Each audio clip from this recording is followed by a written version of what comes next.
ইস, তোমাদের শহরের মেয়েদের এই এক দোষ, তোমরা মাথায় তেল দাও না। আজ থেকে আমি তোমার মাথায় রোজ তেল দিয়ে দিব। ধুর, তুমি তেল ঠেল ছাড়ো না বৌদি। আচ্ছা, তুমি যে ঘুরতে গেলে দাদার সাথে, তা কোথায় কোথায় গেলে আর কি কি খেলে?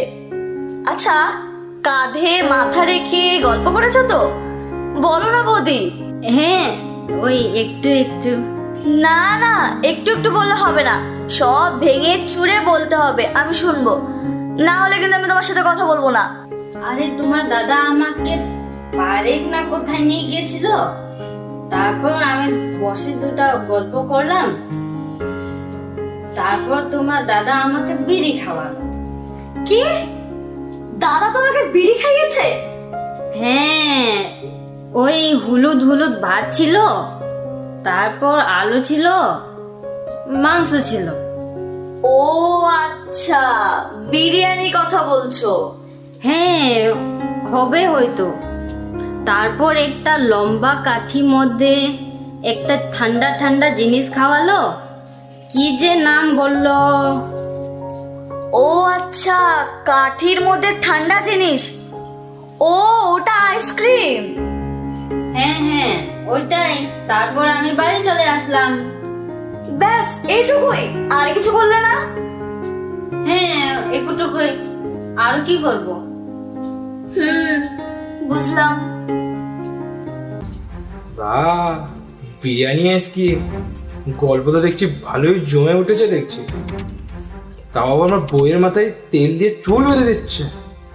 না, আর হাতের উপর হাত রেখে বসে থাকা যাবে না, জল অনেক গড়িয়ে গেছে, আর কিছু একটা করতেই হবে আমাকে।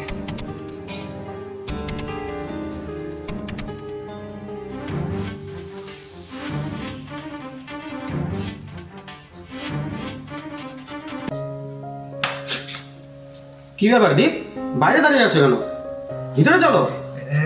না মানে এদিক দিয়ে যাচ্ছিলাম তো, ওদের দুজনে হাসাহাসি শুনে দাঁড়িয়ে পড়েছিলাম। ভালো, দেখো, দেখে ভালো লাগছে না? কি সুন্দর ভাব ভালোবাসা হয়ে গেছে ওদের দুজনের মধ্যে। হ্যাঁ গো, ঠিকই বলেছ। যবে থেকে পদ্মায় বাড়িতে এসেছে না, তবে থেকে বাড়িটা একদম আনন্দে ভরে উঠেছে, একদম আনন্দে মেতে উঠেছে কিন্তু বাড়িটা। কি রে, তোরা দুজন লুকিয়ে লুকিয়ে ওখানে কি করছিস? আয় ভেতরে আয়।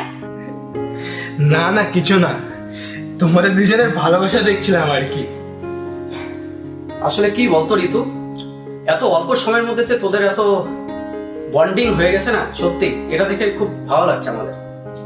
সত্যি আমি ভাবতে পারিনি রে, তুই এমন একজনকে আমার বৌদি করে নিয়ে আসবি। বৌদি খুব ভালো রে। ঋতু, ঋতু, ঋতু। ও, তোরা সবাই এখানেই বসে আছিস আর আমি তোদের সারা বাড়ি খুঁজে বেড়াচ্ছি।